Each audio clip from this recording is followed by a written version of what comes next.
could get. I thought we were live anyways. It's all good. Yeah. Now we're live here at the station of decapitation without your head. I'm Nasty Neal. My co-host can't be here tonight, but I'm joined by Dedee Pfeiffer of a lot of cool things. Currently on Big Sky, and she's in Falling Down, and she's Amaretto and Vamp, and we'll talk about these things. It's very nice to have you here. Hi, Neal. Thank you for having me. Yeah, and you seem very pleasant. Oh, that's just a persona that I want you to meet.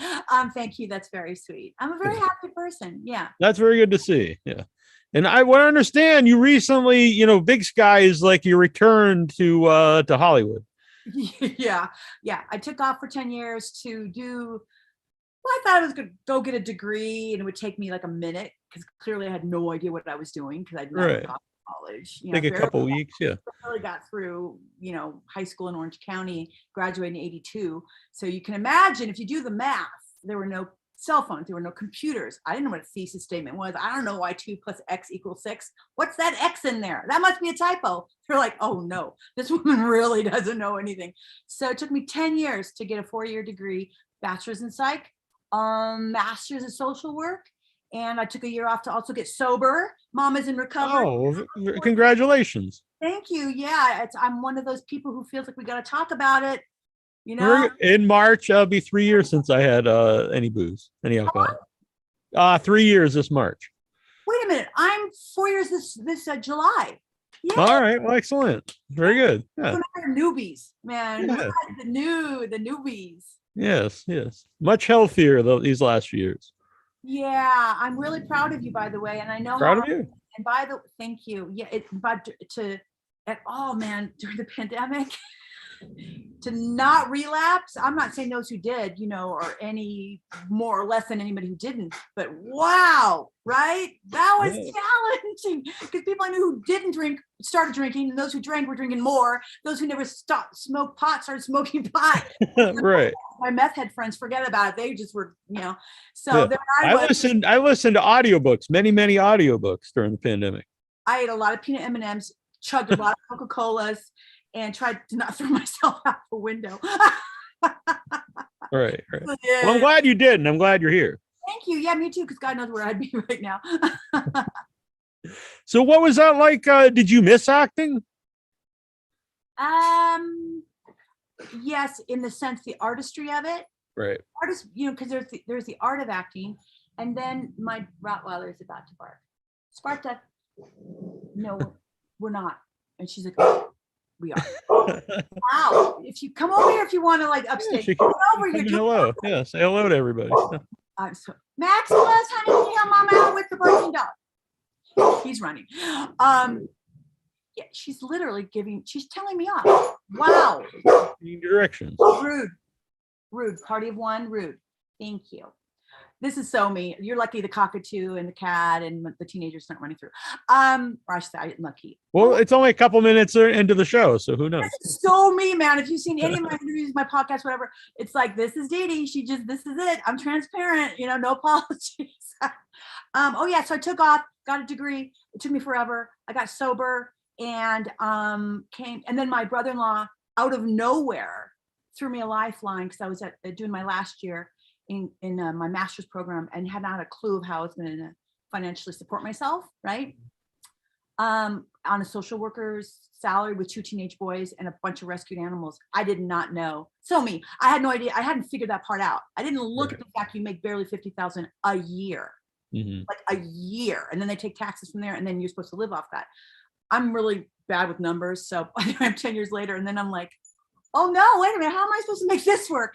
And then Mother Earth and the universe kind of just helped me out. And David, my brother-in-law, out of nowhere texted me, didn't even know he had my number, and said, hey, I have this role for you named Denise in this show I'm doing called Big Sky. Are you still acting? I was like, I am now. Yeah. You know what? Yeah.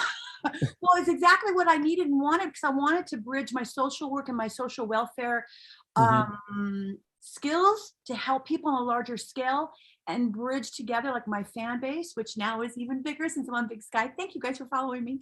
And pull that together to help people on a larger scale. And Big Sky put me back on the map to help me actually not just entertain during the pandemic, because Big Sky, I think, really helped people during a really tough time when everyone had watched everything. And then we came out and we're like, here's something new to watch. So I was able to help in that way. And then on the other side, be able to help in social welfare issues, which is my eventual goal. Yeah. So, so you're doing both. That's very commendable.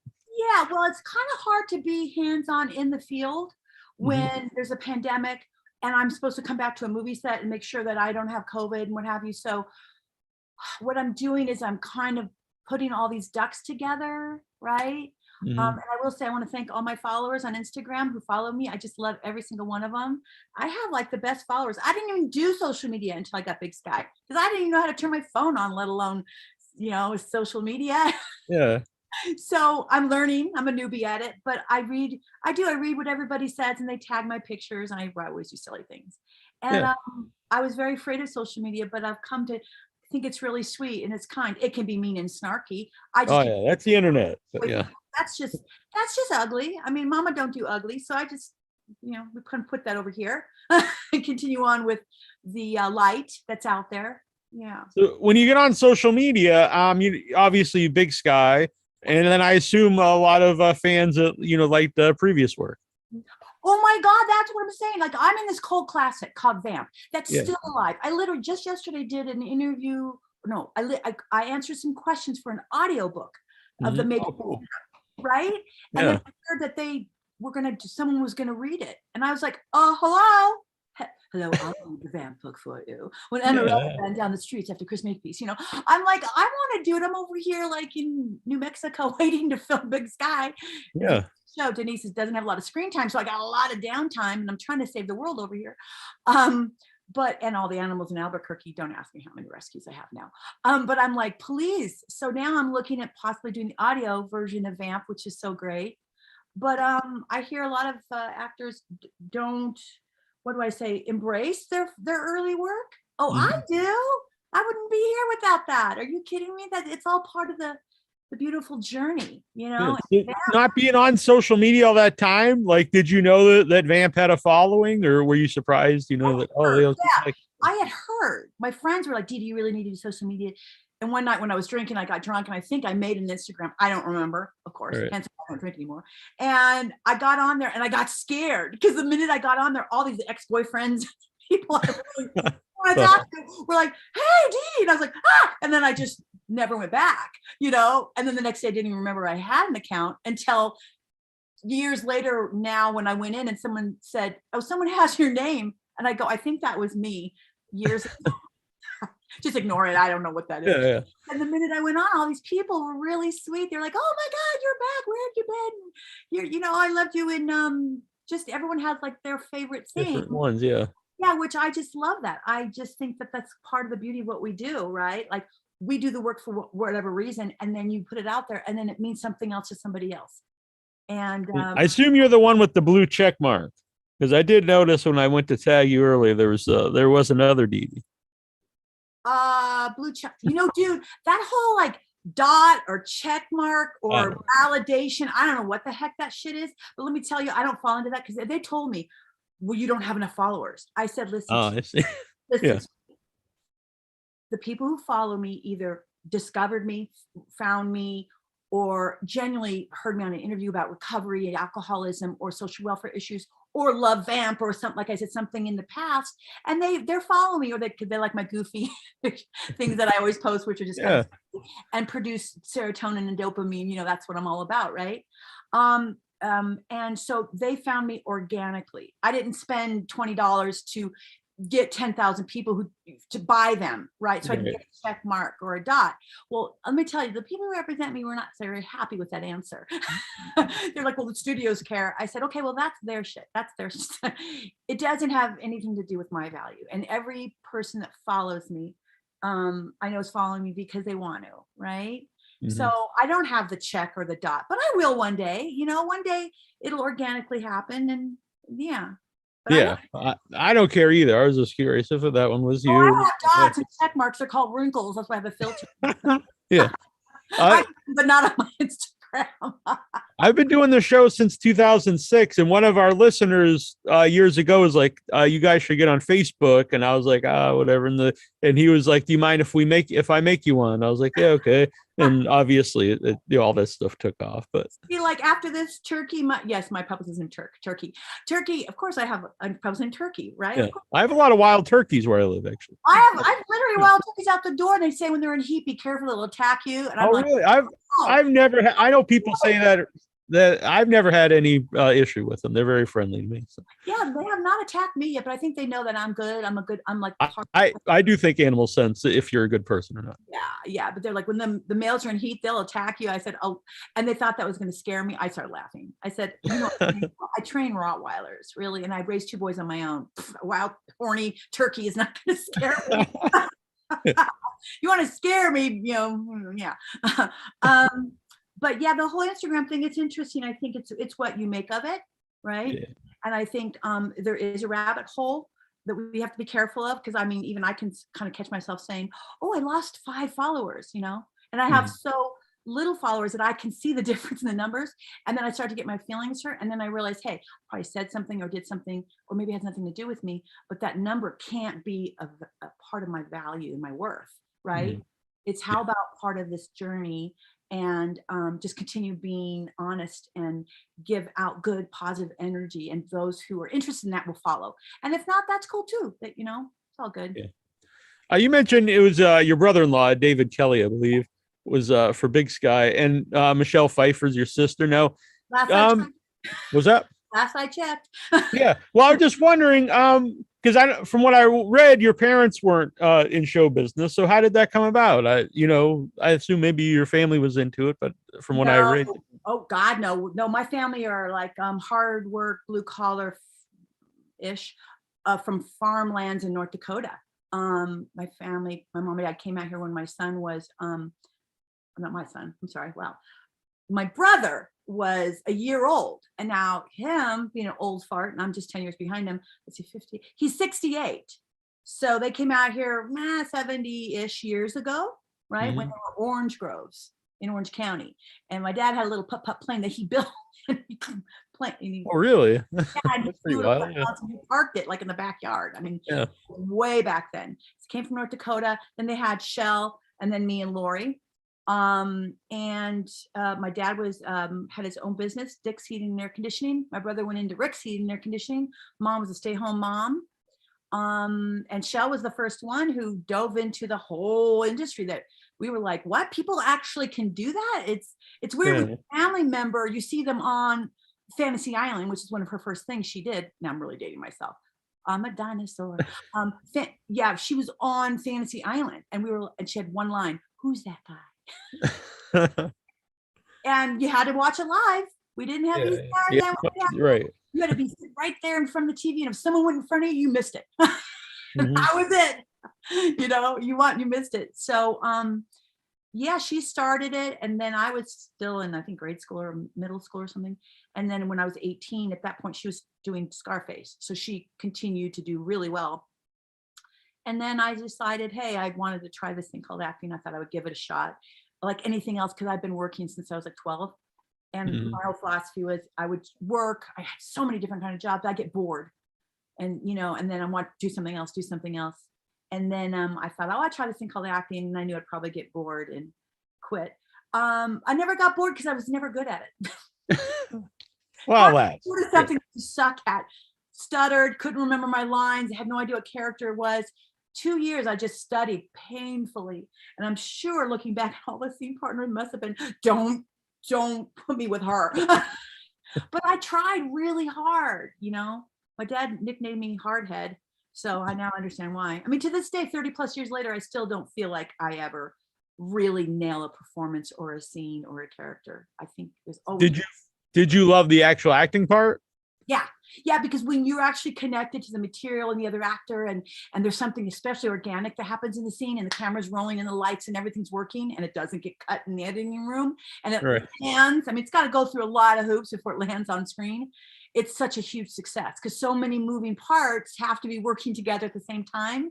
And that's not always the case, right? So when it does happen, you're like, oh, and then you get to give that to the audience. Otherwise, the editing room floor gets to enjoy it, or it was out of focus when you did it, and it's hard to get it back, So it's just those times, and those times in the moment in a scene that because that's what it's about. It's really connecting to a level and a place. So your characters are, for me, colored and layered and interesting, and you're pulling in the audience some way or making them hate you or whatever the intention is.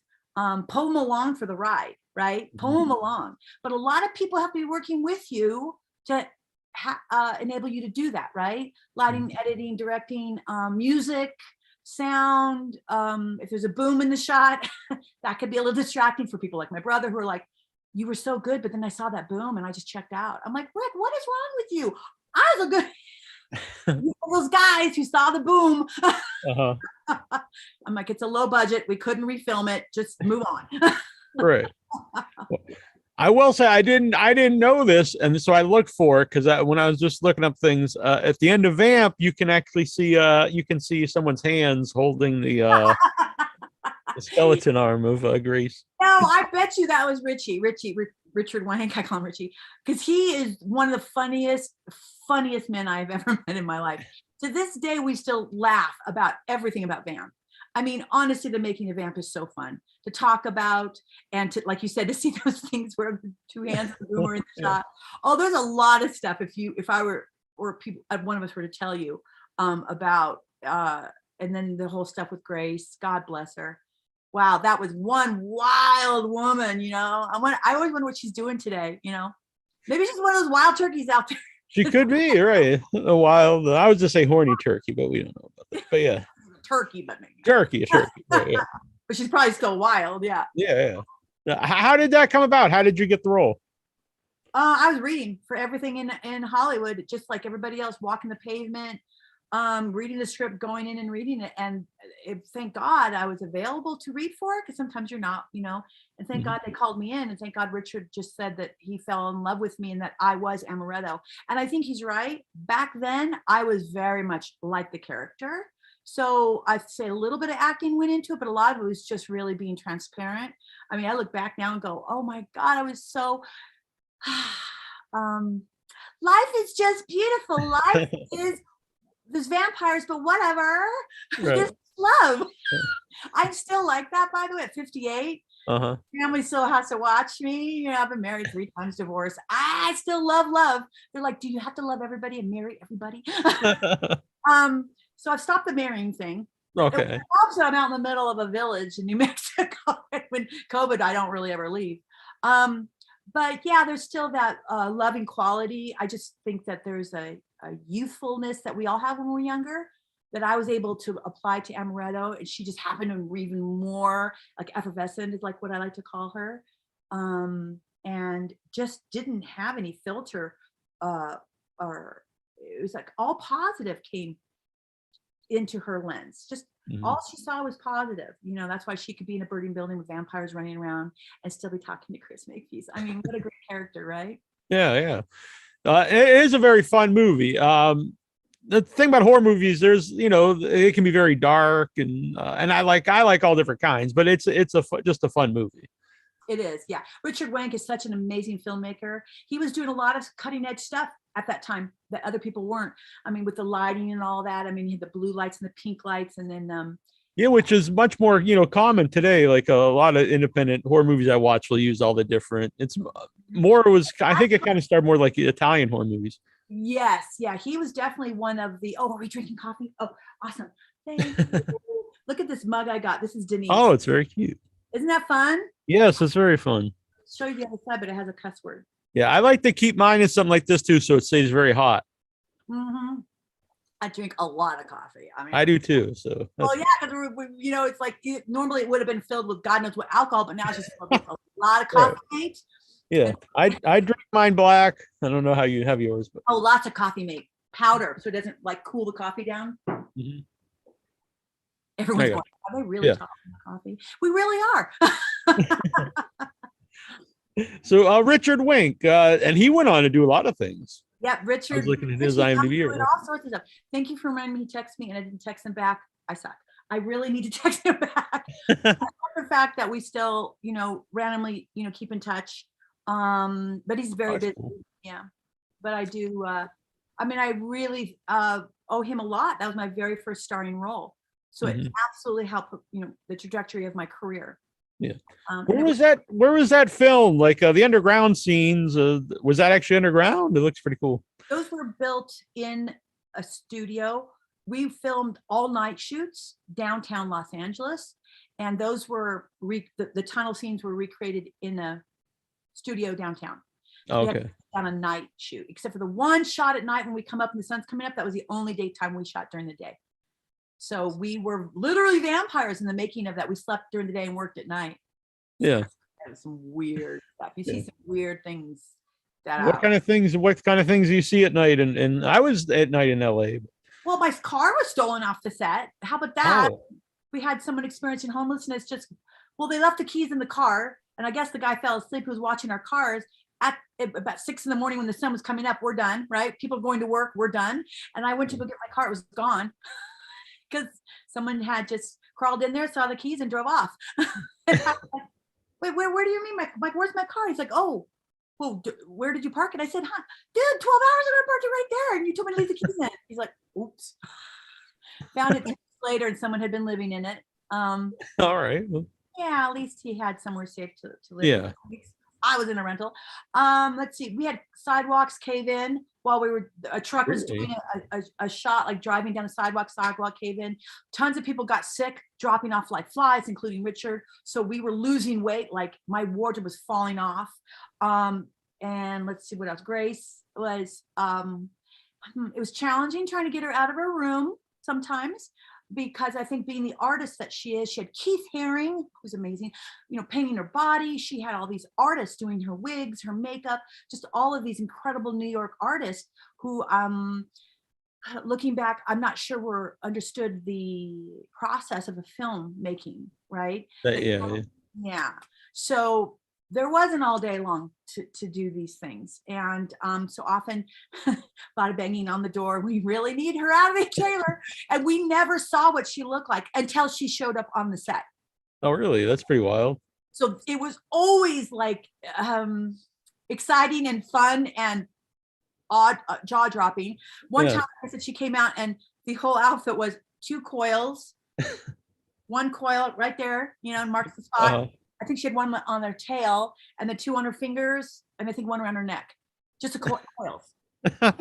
And I looked, I was like, oh.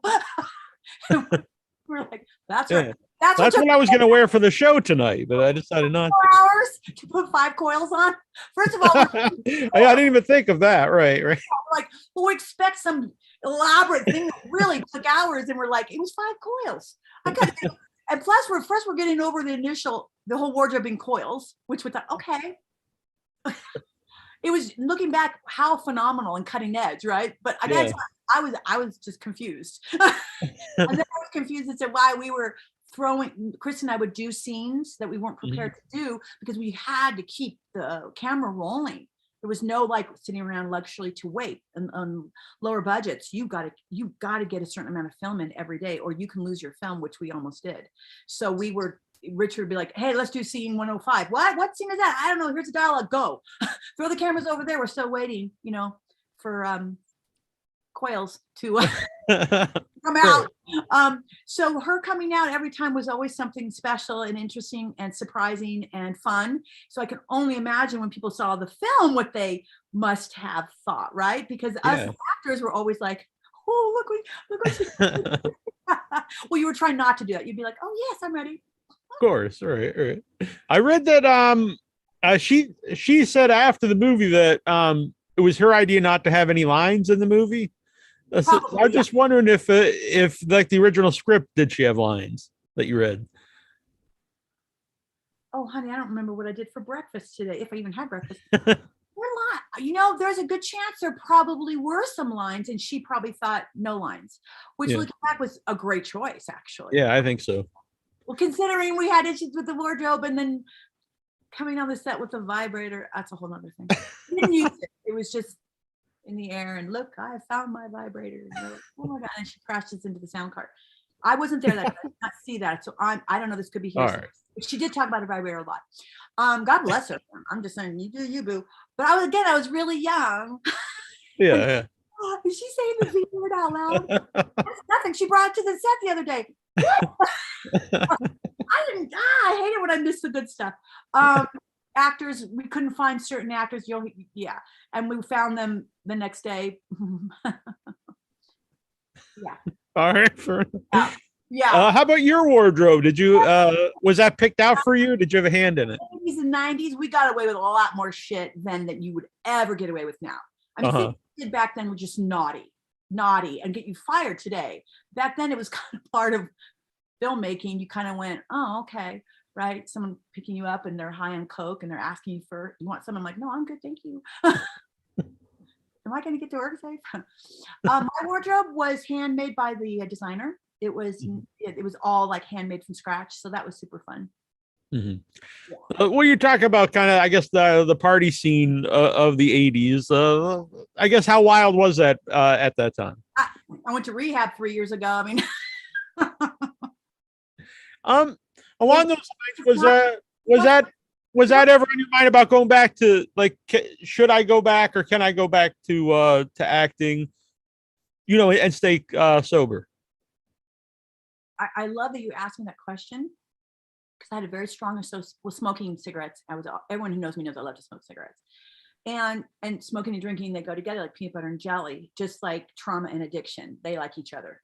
They can't go well. So, whenever I quit drinking, my smoking went crazy. I quit smoking, my drinking, they went together. So for years, I always tried to quit. When you know you've got a problem, you're always trying to quit. Yeah. Otherwise, why are you trying to quit? Or why am I trying to slow down? Mm-hmm. Because a normie knows how to normally drink, what that looks like for a normal individual. You're probably like me. Why'd you leave half that beer at the table, or half that glass of wine, or half a bottle? I'll finish it. Yeah. I'll finish that. Like, for a normie, that's what you do. But for us, you go, oh no, that makes no sense in an alcoholic's world or in an addict's world, right? So of course, I never drank or used or anything like that while filming. The same with school, when I went to school, or my pregnancies. So I was a high functioning alcoholic, really high functioning, but that did not make me less of an alcoholic or an addict, right? But one of the things I thought, and you hit it on the head, I went, oh, can I go back to that? Not drinking. How am I going to handle trying to bond with the crew and the cast without having those drinks after work or whatever? I mean, Chris Mapeace and I would have wrap beers at 5, 6 in the morning, because that's when we would wrap. So right, because you're working all night. Yeah. We were drinking beer, So, and or just smoking too. I mean, listen, that's a whole thing too. We don't really talk about. But I had to use the same principles and same set skills I used to not drink and not smoke, to continue not doing that while starting acting. Because let me tell you, there's a lot of triggers in the industry that I had been away from for 10 years. I'd forgotten about the triggers, and they're pretty profound, and they're on a larger level, right? Like my triggers in college or my real life are on a small scale, in the sense it's only related to your children or your family or friends, right? Mm-hmm. Like, how many people are watching this right now, this podcast, right? A lot of people, a lot more than just my little family unit or friends, or, Right. So when you think about something, it's on a larger scale, on your Instagram or the ABC promos with you in them. Everything's bigger and more exposed. So you feel more vulnerable. And it's that vulnerability that used to make me drink and smoke. So, let me tell you, I think I have to work. I work on it every day. The other day I call them the yayas. I was like, God, I don't want to go to a happy hour. And I was like, ooh, T.O. Dedee, your alcoholic is doing push-ups. Where'd that even thought come from? You love being sober. You love being the voice of what recovery looks like, talking about it, breaking down the social stigma. Why is your alcoholic doing push-ups to give you even the thought of wanting to do a happy hour, which is my favorite thing to do? Cheap drinking was my thing, and the little orders, and yeah, I loved all that. So I had to call some of my sober friends and say, dude, I think my alcoholic's doing some push-ups, right? And I called my sponsor, and what's great about those people? They get you. They get you. She was just like, oh, okay, well, let's talk a little bit what's going on. And sure enough, my son and I's cockatoo passed. And I was harboring a lot of all the 5 stages of grief. The Yeah. only one I liked was denial and anger. The other ones I didn't like. And all those feelings going in were trying to bubble up. And then the alcoholic in me said, oh, we'll go have a drink and take care of all those feelings. So thank God I had people around me to go, that's all. He, she, they, whatever is inside of you, just doing some push-ups. Or they're getting ready to go have a drink, right? So I was like, well, that's an option. Or I can go take the dogs and run around this dirt road and dodge the wild turkeys for a minute, and then say, you can have one when you're done with that. And what do you think happens? By the time I ran around and wild You're not right. trains, I came home and went, no, I don't want to do that. I'm good. I'm all right. This hurts, but I'm okay. Yeah. So, what did you go back to school to do the social work to help people after you got sober, or did you get sober, while you're doing that? Well, it's interesting. It's not uncommon for people who are traumatized or in their own dysfunction or had issues as childs to go into social welfare professions such as MFTs, psychologists, psychotherapists, social work. It's not uncommon, right? People think, well, you're fucked up. Why would you want to go help fucked up people? And how can you help people if you're fucked up? You could relate better. Well, maybe because when they say, hey, my bird that was not a pet, but my best friend, I found had gone to the light when I went to go wake them up. And I all of a sudden wanted a happy hour. You get that, don't you? Right? Right. Yeah. It in your face. You're like, I know what she's saying. And those out there listening to this understand. A normie might go, well, so you just choose not to drink. Well, that's a normie's thought. And now we have to do a little bit more work to get to that place. If we could just say no, we'd be a normie and we wouldn't be talking about recovery. Right. They are two different sets of people and mindsets, right? And biology and all sorts of stuff goes into it. So I started because I wanted to help people. I'd always done volunteer. I was always volunteering. Project Angel Food for those people in the 90s with AIDS that were considered lepers. I was out there delivering food to them. My best friend had AIDS. He passed to the light because of AIDS. So it was a population I felt very close to. I would go Children's Hospital. These children are phenomenal. I mean, I was constantly doing volunteer work. So I hit a place in my career where I hit a wall, honestly. And I decided I wanted to help people. So I just walked up to a community college and said, hi, I want to help people. And they were like, okay, what degree do you want? I go, I don't know. I just want to help people. Yeah. I go, I literally said, you tell me. And the guy goes, no, honey, that's not how it works. You tell me. He goes, a psych degree? I said, sure. Is that what psychology? Yeah, okay, that works. So I just started classes, but then I didn't start classes. I had a lot of prerequisites. Like I said, I had learning disabilities I didn't know I had. I was less than a fifth grader when it comes to my education. So I started the ball. What I thought was going to take me a year or two took me 10 years. Because first, I just didn't know what I was doing. And second, along the path, I realized it wasn't necessarily psychology as much as I wanted to help people on a larger scale, which is a social worker's degree, because we're taught like macro, meso, and micro, biopsychosocial. It's a whole different levels of looking at a human being through a community, individual, and a macro, which is policy. I love the idea of looking at the whole umbrella, So while going for a psych degree, I took a left-hand turn and decided to get a social worker degree. Did get a bachelor in psych, which helped my social worker degree. But then what happened was a year before my last year in college is when I hit my bottom. And my family was like, look, you're struggling. We'd like to do an intervention. And I said, you don't need to. I was already looking for 800 numbers, 1-800-ADDICT or whatever, but I didn't know how to ask for help. I did not know how to ask for help. And they didn't know how to talk to me about my addiction, which is one thing where I am an advocate for, which is how does one ask for help? How do we get rid of that shame that kneecaps us? Like I still carry shame and I'm almost 4 years sober. I still have shame, and it's a nasty one, and unless you understand what that shame feels like, it's hard to understand it. And so then you have the family members and then they have their places in the family unit, right? And it took me to go to rehab to realize that I went from the identified problem in my family and my friends and my small community to the identified possibility. And every day I say sober, I'm the identified possibility. And if I take a drink, I go back to the identified problem. So I get to ask myself, which one do you want to be today, Dedee? Feels kind of good to be the identified possibility when, listen, maybe no one else in my family has addiction problems, but they got shit. I mean, no one right. shit. So I know they look over me and go, damn, if Dedee can go to rehab in her 50s while going through menopause and leaving your 2 children who she loves more than anything home alone with her family and not talk to anybody for a month, intensive inpatient, cry every day with a bunch of other addicts and get through that and come out with a better perspective and a light with no resentment or anger and want to give back to people in a positive way, what the hell am I doing with my life that even looks remotely like that? And that's where we are the identified possibility. Very good. Yeah. Isn't that kind of cool?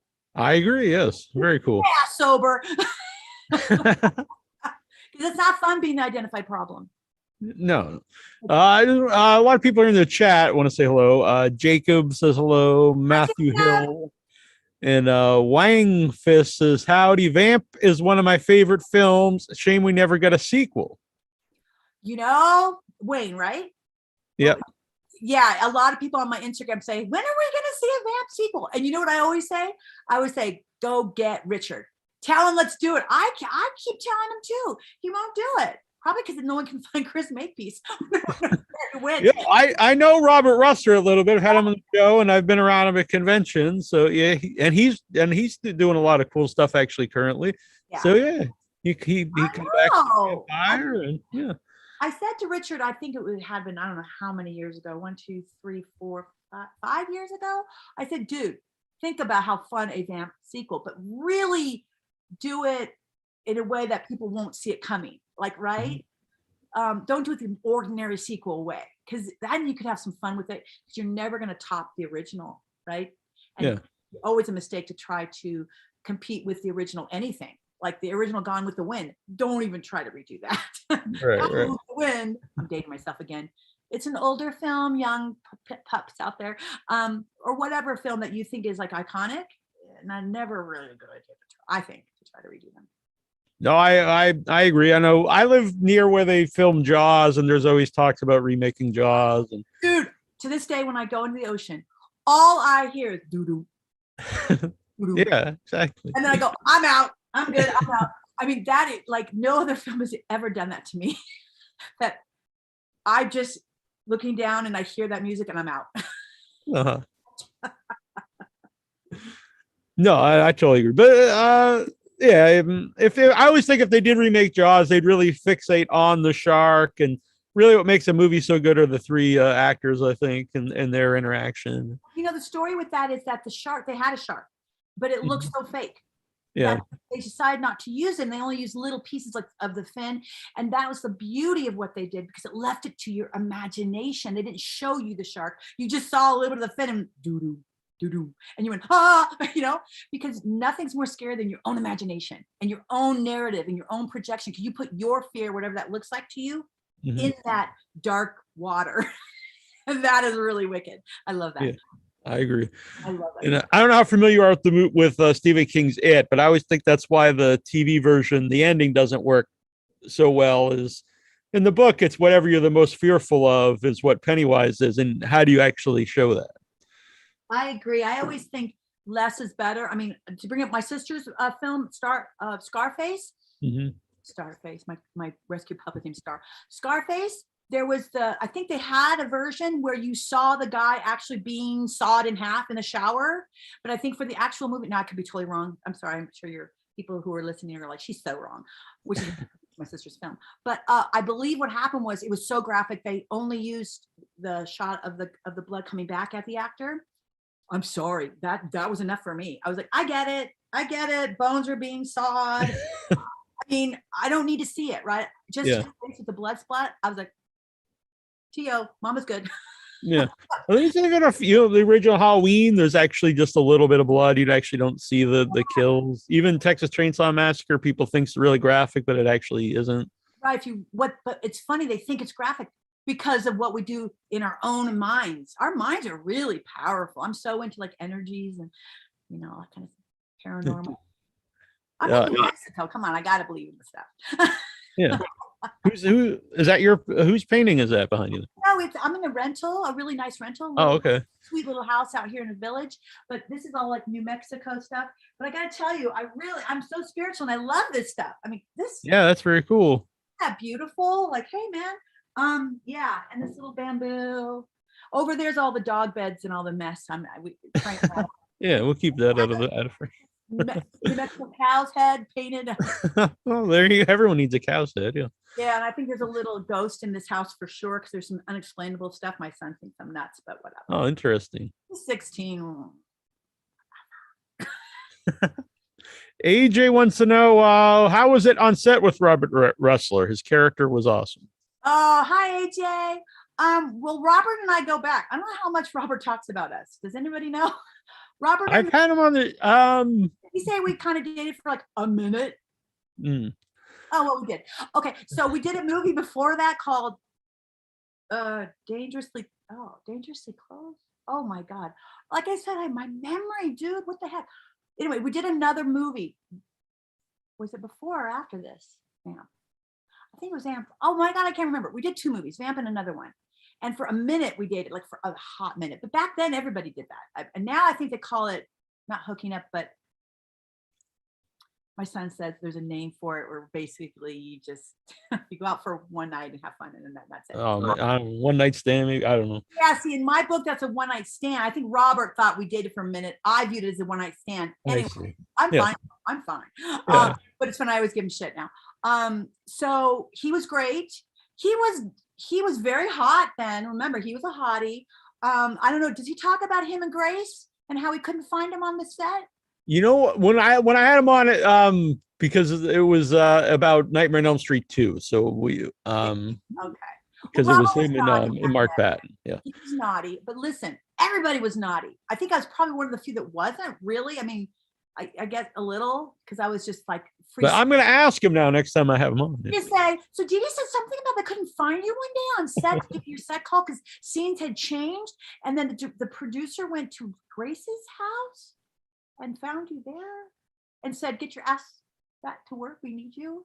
Because we couldn't find him because remember, there was no pagers. There was no cell phones. He wasn't at home to get his phone call for the work, but they found him in Grace's house. That got through and we were like, oh, you know, so, but then again, that was very 80s. Everybody was kind of in bed with everybody except for me. I mean, I don't blame Robert Ressler. So. I don't blame him. She's hot. Oh yeah, definitely. Yeah. She wasn't dating anybody. He wasn't. And you know, So he's funny. Robert's great. So to answer your question, he was Robert. I think what you meet today was what he was then. Very much. I could see that because I don't know him real well, but I've been around him at conventions, and he used to just call on the show before we were video and we were just audio, and he would just phone into the show sometimes late at night. Oh, would he? Oh, that's cool. Yeah. Well, tell him I said hi and tell him I'm throwing him under the bus. That if he don't talk about the stories, I will. I think Richard tells all the stories, doesn't he? I'm pretty sure, Richie, because we have a whole video or something. We've done 2 now of the making of Vamp, and these were where all the juicy stories are. Because the making of Vamp is really phenomenal. It's a journey. Like when you hear about the making of Vamp, you're shocked that we actually finished the film because it was just everyday nuts. Something was going on every day. Yeah. Well, what were some of the issues where you thought, oh, this might not get finished? Oh, when the bonding company told Richard that they were going to take the film from him, he's a director, producer, and writer. Okay, so basically he's the big daddy. This Vamp was his baby. And I think it was his first film, right? And my first starring role. So it was a lot of firsts for us. It wasn't Robert's or Chris's first, but it was just a passion project. So when we were having troubles getting scenes into, now remember, this was before HD or whatever we're filming on now. This was film. Dude, people kind of don't understand. This was when it's called burning film. It was literally film. And when you said action, the camera was rolling. That film is expensive.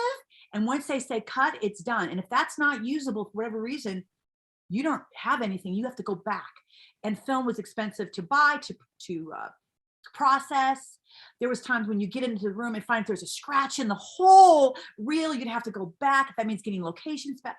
So film was very expensive. So they took it very seriously. If you couldn't get film in the camera every day, you just didn't have a film. So when the bonding company said they were going to threaten to take the film from Richard, Chris and I thought we would be big shots and be like, well, if they take the film from you, then we walk.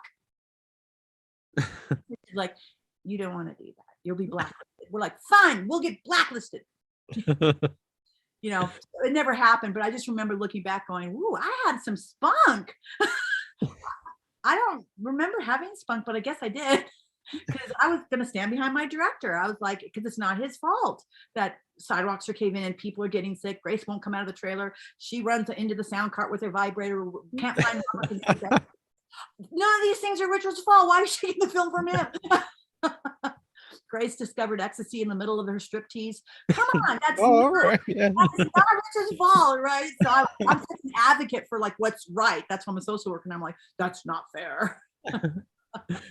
Well, how about you? So you're not sure what she's gonna wear. How about for the striptease? Is that like is it just up to her to do whatever she wants to do? Or? So we waited and waited and waited. Yeah. His whole audience, right? Mhm. And I think Richard started to go in and shoot stuff just to keep it going without knowing. He was like, just do it a few different ways. Pretend she looks this, pretend, because we didn't know how the reaction should be because we didn't have her yet. So she comes out and she's in a Keith Haring painted her body. Again, I think she had coils again. Coils was the running thing.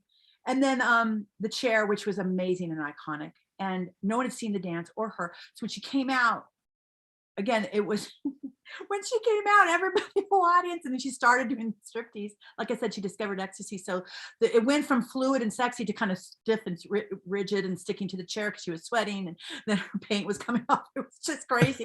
But the whole audience of men and all of us were like this. So Richard said he looked out in the audience and saw the reaction that he had to shoot that because it was so funny.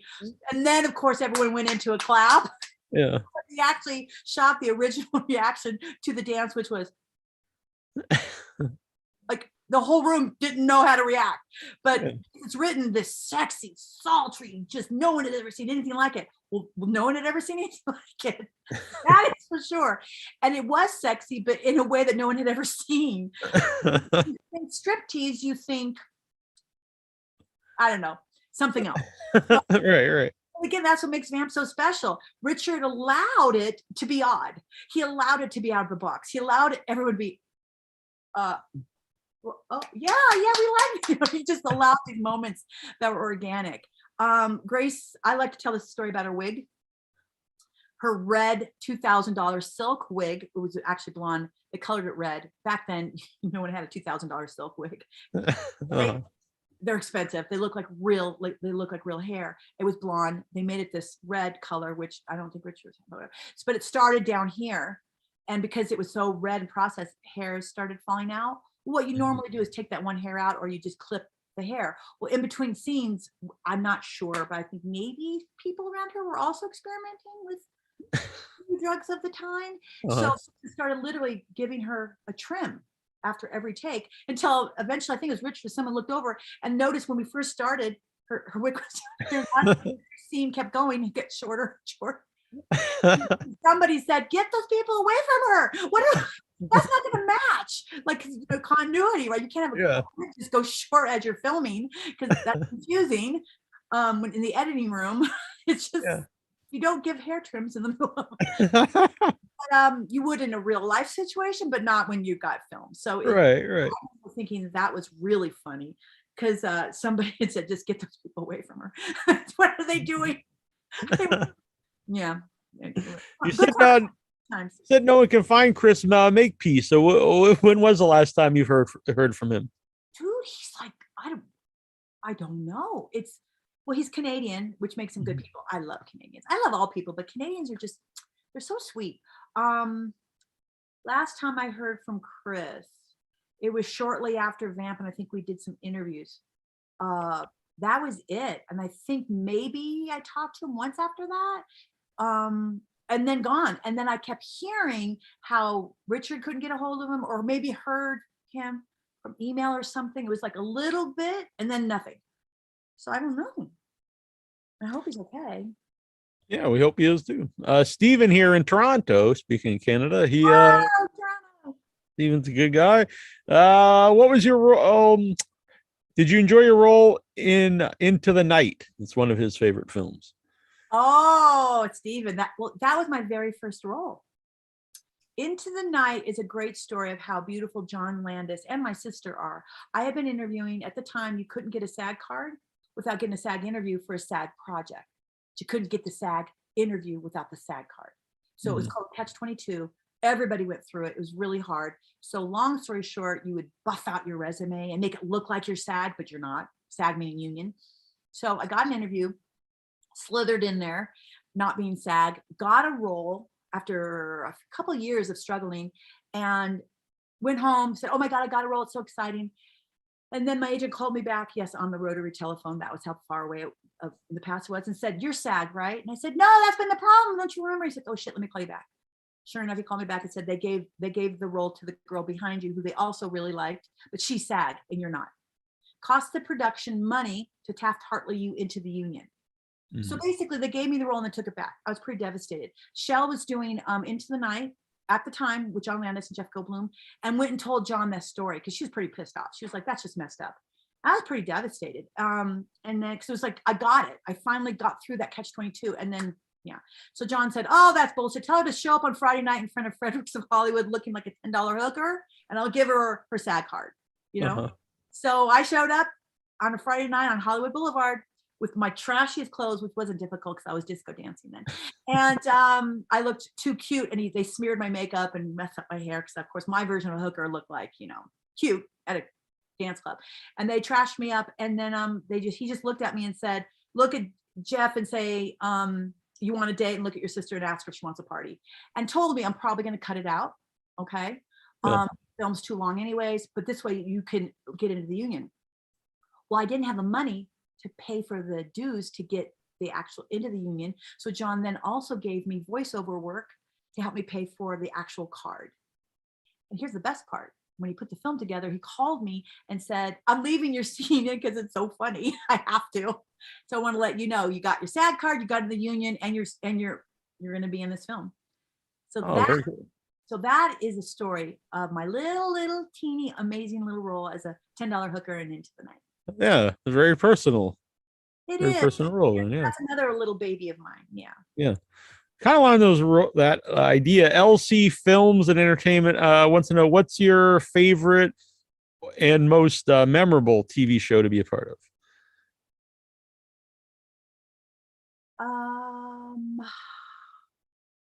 Well, Vamp, honestly, and I'm not saying it just because I'm on your show.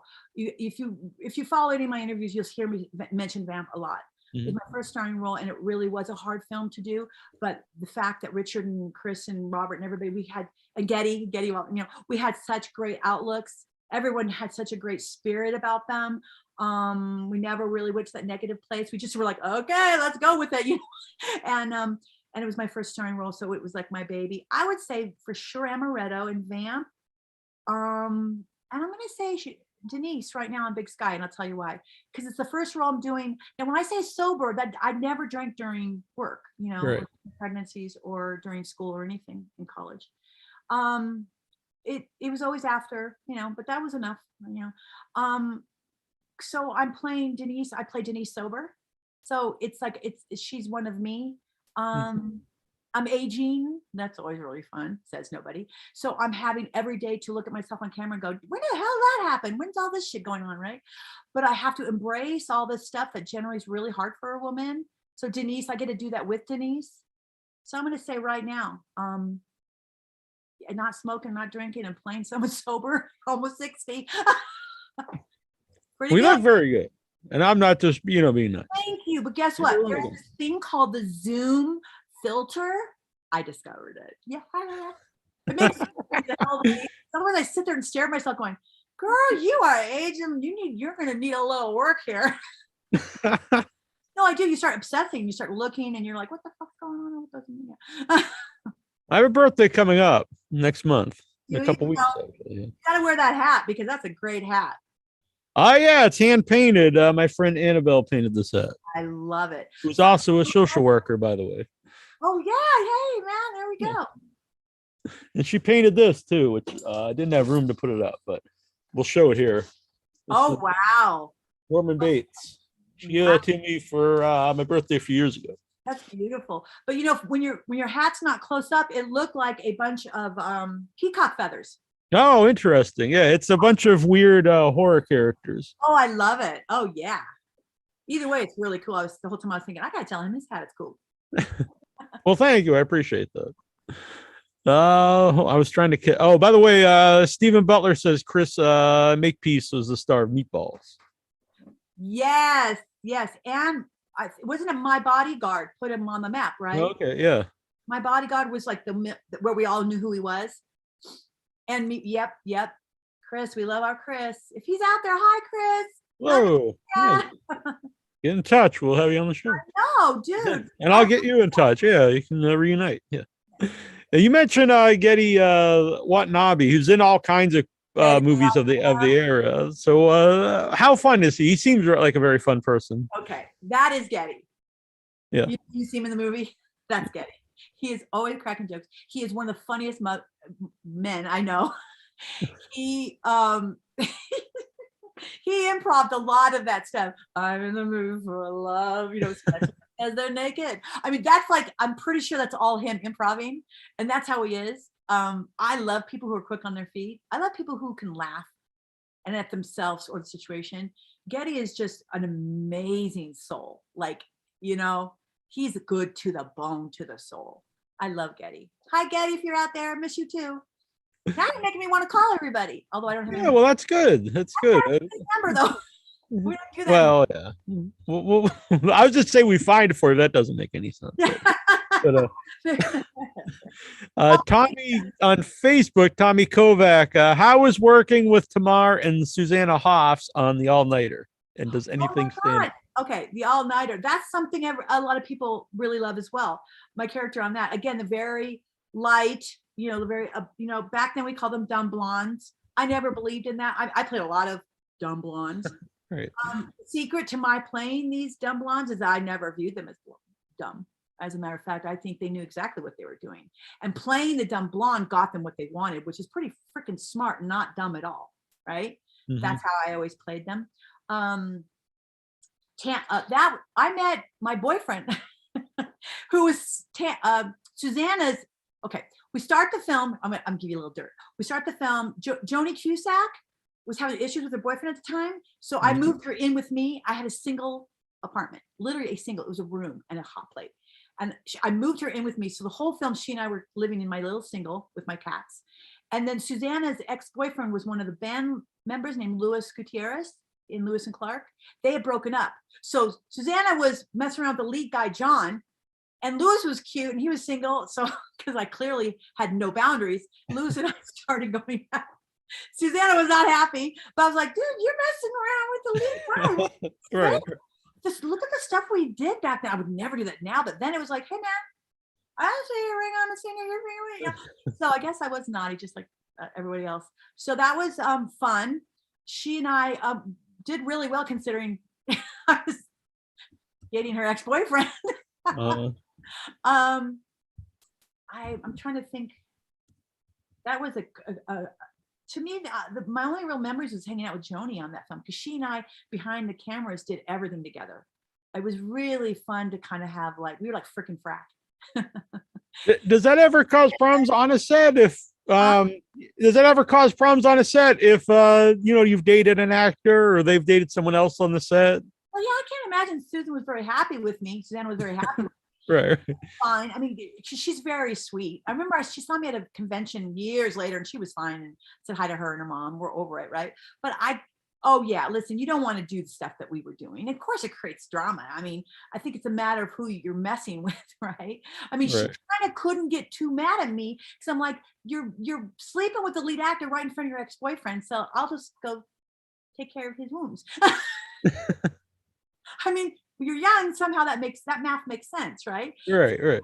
I don't think she was very happy with me, but she kind of couldn't really get too mad because I'm like, you started all this. I just jumped in. I just help perpetuate the drama behind Right. the cameras, you know. But when you think about it, when you're in your 20s and your early 20s and stuff, and then in the 90s, 80s, whenever the heck it was, I guess, what was it, 80s? Was that 80s or 90s? A long time ago. Rules were different. We also didn't have social media. We didn't have computers. We didn't have cell phones. That's true too. Yeah. Nowadays, everything is out there forever. And yeah. They film that and blast it, and then you're done, right? Because then whatever happened on the set could only get out from word of mouth. And you know what happens with operator, right? Right. Yeah. Distorted where I was the bad guy, or Susanna was the bad guy, or Lewis or the lead guy, you know, who knows what version got out there. And it generally didn't ever go too far, right? Mm-hmm. I mean, if it went far where it hurt your career, where it got into the press, that's a good rumor. That went fast and furious, because generally they kind of died out like a ember. Only really sensational stuff hit the press, really, for the most part. But like me messing around with her ex-boyfriend really wasn't like hot. Yeah. A Turk says it's what a fun interview. I'm enjoying this. And he sends in a question. Who is Dedee's favorite publicist in the world? That's not a loaded question at all. Turk? Not a loaded question. Turk is my publicist. Hi, honey. Turk. And that's why I call him Turkey. Listen, if anybody needs a publicist out there, you got to call Turk Entertainment, because he's my man. Literally, anyone who can deal with this crazy woman is amazing in my book. And can I say that Turk was responsible for getting me the cover of Recovery Today, which is like Vogue in the fashion world, in recovery. You know what I'm talking about, Recovery Today? Yeah. In recovery. Turk was responsible for getting me that cover and that interview. And I'm about to cry. That really meant the world to me. And not only me, but everybody out there in recovery, and those who are maybe thinking about recovery. And that was Turk, because he loves me and he cares about my recovery as much, if not more, than my publicity for Big Sky and everything else. So that's very good. Very commendable. AJ says such a sweet, positive take on life. Ask him if I can get next month's free. That was a good pitch. AJ says such a sweet, positive take on life. This interview has uplifted my mood. It's very nice to see. Oh, that's so sweet. That goes right to my heart. Yeah. I want to ask about the horror show with Lance Henriksen, if you have any memories of that. I'm a big fan of Lance Henriksen. Oh, Lance. Can I tell you, he is, again, such an amazing man, amazing actor. I remember when my character was there with the Jinky baby. Out of context, it sounds really crazy. Right. But I'm his daughter, and I'm in this bed, and I have the Jinky baby that comes out through my tummy, and it's pretty gross. It's pretty perverse now looking at it too. But my body was down below the bed. That was a makeshift thing. And then they had the fake body with the Jinky baby. And there was a man between my legs with the face going through the belly. Anyways, he was there. And I'm not sure, I was having a moment where crying was a big issue for young actors. That was always our fear, was not to be able to cry on cue. My biggest fear. Going up on your lines, messing up a take, because it was film. Expensive. They get really mad at you if you went up, and not being able to cry on cue, which is the same thing. You messed up the take, right? So there's a lot of pressure. And I remember I couldn't cry, and I had to cry. And Lance just held me like I was his own child. And he was so amazing. Just has been so sweet to me and nurturing, made me cry. So if I was at all good in that movie, that was because of Lance and his nurturing and amazing ability to give to other actors everything he has. Yeah, I'm a big fan of Lance. His book is great too. If anyone out there's never read it, Not Bad for Human. It's a really good book. Oh, Lance has a book? Yeah, his autobiography or biography. It's great. Yeah. I love that. That's amazing. It's really interesting. It's in his book, so I'm not saying anything. He learned to read like when he was in his 20s. He was illiterate. Hey, I was just told I was dumb in school, because back when I went to school, I was born in 1964. You do the math, right? My school years, we had groups, group 1, 2, and 3. 1 were the ones that were smart. 2 were the average kids, and 3 was people like Bobby who ate paste. Right. I was always with Bobby, which of course makes sense now why I'm an advocate for people like Bobby who eat paste. I hold them close to my heart, because I know what it feels like to be looped with a bunch of people and considered less than or lower than. And so when I got into college, they saw how hard I was trying, but something was amiss. So the first professor I had said, you need to go get assessed for learning disabilities. And sure enough, I have a processing issue, I have dyslexia and something else, where they accommodated it. And I went from barely passing to A's with accommodations. And then I looked over at my sons and I realized, oh my God, they have the same thing. Had them assessed, they had accommodations, and then they went up, their grades also flourished. But forget about the grade for a minute. Their self-esteem, their self-worth, their value. Then they realize, oh, I'm not dumb, which is a stupid word anyway. Okay, wait, I just said stupid and dumb in the same sentence. Anyways, it's not a very kind word to say dumb or stupid, but because having a learning disability just makes you different, not any less smart. Because then how do I get A's? And you get A's, but I need a little extra, say, scaffolding, right? I need to be taught a little differently because my brain works different. But I can still get the A. The answers are still the same, right? They're still the right answer. So I get what and good for him to say that out loud, because sharing that with other people makes them feel less than others. Mm-hmm. Yeah, and that's why I like to share my story of disabilities, because I recommend the book. It's also, there's some funny stuff in there. Someone who he's been married a few times, so he says people sometimes ask why, like he'll do some, big movies, and it's not, and he calls them his alimony movies. He's like, sometimes you just have to do a few movies to. Dude, I've been married and divorced 3 times. I know. Don't even get me started on that one. Lance and I could have a long conversation. Yeah, and I'm the breadwinner, so I understand. Listen, state of California, they don't care what gender you are. If you're making the money, you're going to pay. But that was a financial, all my divorces kind of hurt me financially. And I did have to start all over again. But it's okay. There's something kind of beautiful about a rebirth, and then and changing the trajectory of your life, and maybe looking back. The only time to look back is to see what you did that maybe now you can do differently, and then leave it back there, and then change your trajectory so you don't make those, I'm not going to say mistakes again. I don't think they're mistakes as much as they're learning mistakes. If they're learning mistakes, they're not really mistakes, right? Yeah. But I probably won't ever get married again. It's too expensive. Because the laws are still the laws. Right. Sorry to let all the guys out there now. Well, that doesn't mean I won't date you. Right. There you go. I'm single. So I read that you auditioned for Friday the 13th Part 8, Jason Takes Manhattan, but it didn't come apart. Maybe it's not even true. I read this on IMDb. Did I read for it? Yeah. Oh, that you auditioned for Friday the 13th Part 8, Jason Takes Manhattan. And I didn't get it? Yeah. Oh, darn. I'm sorry to break the news for you that you haven't gotten the role. Okay, let's get something straight here. I counted everything that I read for and didn't get. Got a penny for each time. All of those nasty divorces would feel a lot better because I'd be shit rich. Part of what we do is learn to hear no a lot. I'm sure I read for it. I read for everything. That's what people go, how is it that you chose that role? I go, I didn't choose it. I read for it. And I took everything I got. That's how I chose my work. If I read for it and got it, I did it. That's how because I believe that work is important. Also, I had a great acting coach who said, like, if you have writing that's not so great, that's okay. Because then you have the opportunity to, see that tail? Yeah. Hey, Booba. That's the puppy. That's the rescue.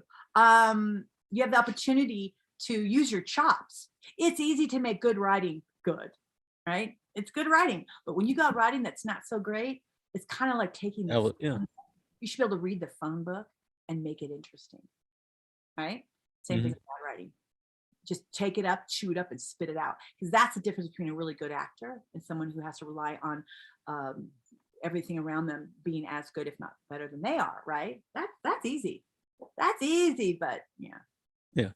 Well, obviously the dog we talked about this before we went live wants to go for a walk. So before I let you go, are you working on anything currently? Maybe a Big Sky. Sanity. There you go. That's always a good thing to work on. I'm no different than everybody else in the sense that I'm trying to figure out how to be a real person again after, I'm not gonna say after the pandemic because we're still going through it, but it's different now. It's different now. So, and I have to remind myself, like, times are changed now. So it's like we have to grieve how we once were. We have to grieve that because that's over, it's done, and then embrace the newness of what life looks like now. I wear a mask everywhere I go, right? I think twice before I go anywhere where there's going to be more than a few people in a room. I ask myself, do I really have to do this? Because there's always a possibility I could get test positive in COVID, and then I can't work for 2 weeks. And if I have to work in a week, then they have to rearrange the production, it costs money, you know what I mean? So, and then how about dating? I don't know how to start that. I mean, how do you do that now? I know people are doing it. I'm going to wait a little bit. It's not like I have 1,000 people waiting to date me, but one day, I have to figure that out. How do you do that 6 feet apart with a mask? So I'm just trying to stay sane. Trying to put together my awesome fan base and my set skills as a clinician and social worker and humanitarian, put that somehow together in a format to help people on a larger scale when it comes to mental illness, trauma, substance use, homelessness, which is my area of concentration in college. And how about just getting through life in a way where you're part of the solution, not the problem, and what that looks like. Very nice. And as Wang puts this, very nice. Thanks, guys. This was so much fun. She's very inspirational. Oh, good. I don't want to be Debbie Downer or Dedee Downer. Dedee Downer. It is a nice name, but yeah, you don't want to be Dedee Downer. Yeah, let's have Dedee Downer on the podcast. Yeah, because really there's a lot of stuff that's going on that's pretty freaking sad. I don't want to add to that. Go listen to that and come over here for a little dopamine, serotonin punch, and then go take on the night, I guess it would be, right? Is it night? Right. Yeah, it's 8 here. So you can follow you on Instagram. Yes, only Instagram. I don't do Twitter because I can barely do Instagram. Don't do Facebook. I still call people on the phone. I know I'm old school. Oh, okay. It's Dedee Pfeiffer official. Because remember, we don't know who the other Dedee Pfeiffer is. It was right. 1,000 years ago making an Instagram and having no right doing so. Dedee Pfeiffer official. And please, because if you follow me and you tag my pictures, I'll tag you back saying, like, I like you. I like that you like my picture. And I like to be interactive. Turk doesn't, but I do it. Sure. Well, this has been very fun. This was great to meet you. Nice to meet you too. And I love the hat. Oh, thank you. I appreciate it. I'll let Annabelle know. Yes. Tell Annabelle, beautiful, beautiful work. All right. And it would be fun to do again sometime. Let's do it again. Yeah, because Big Sky's about to come back. And then we're going to throw everybody into another tailspin. And if you want, I'll come back when it comes to towards the end, because, we're known for cliffhangers. Yeah, we'll talk about, very good. And I can come tease your audience about what's going to happen next. That sounds very fun. All right. Have a good day and have a good time with the dog. I forget the dog's name. Bye, Neal. Thank you. Bye. Bye, everybody. Bye, everybody. Thank you. I'm going to wave awkwardly as I hit end. I know. You see me? I'm like this. I always feel bad, even though I know everyone realizes I have to hit end. But I always feel like I'm hanging up on people. But all anyway. my interviews, I'm like this. You're like I love at the end where you're like trying to figure out how to shut it off. I said, that's me really trying to figure out how to shut it off. Right. Funny. I'm really trying to figure out. Neal, thank you. And I do have a dog that's just like decided to